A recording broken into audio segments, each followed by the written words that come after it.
जोशीमठ में भू धंसाव की स्थिति निरंतर गंभीर होती दिख रही है। भवनों और जमीन पर उभरी दरारें न सिर्फ चौड़ी होती जा रही है, बल्कि कई जगह दरारों की लंबाई भी बढ़ रही है।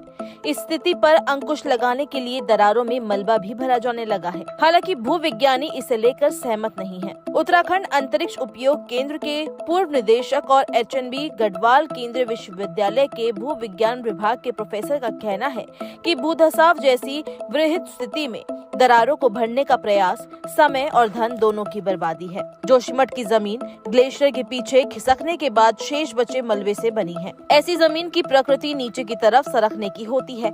इसके साथ ही जोशीमठ के करीब नीचे से ऐतिहासिक भूकंपीय फॉल्ट लाइन मेनसेन तरल थ्रस्ट भी गुजर रहा है। लिहाजा भूधंसाव की स्थिति गंभीर दिख रही है। सतह पर उभरी और गंभीर होती दरारों में पानी जाने से रोकने के लिए सरकारी तंत्र इन दिनों इनमें मलबा भर रहा है। कुछ जगह दरारों को प्लास्टिक से भी ढका जा रहा है। हालांकि लगभग पूरे जोशीमठ में भूधंसाव और दरारों के उभरने के चलते ये प्रयास निरर्थक साबित होते दिख रहे हैं, क्योंकि यहाँ की जमीन की प्रकृति नमी और पानी को शीघ्र सोखने की है। जहाँ दरारें नहीं है, वहाँ से भी जमीन नमी और पानी को सोख रही है।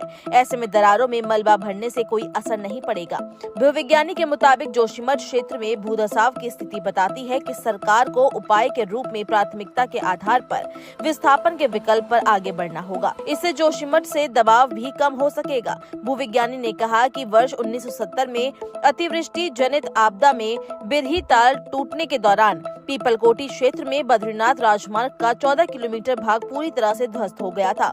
यहाँ पर सड़क का नए सिरे से निर्माण करने के दौरान अनियंत्रित ब्लास्टिंग की गई, जिससे पहाड़ कच्चे पड़ गए और आज भी ये पूरा क्षेत्र कई भूस्खलन का जोन बना हुआ है। लिहाजा विस्थापना की प्रक्रिया में पूर्व की गलतियों से सीख लेकर बेहतर प्रबंधन और तकनीकी मानकों का ध्यान रखना होगा।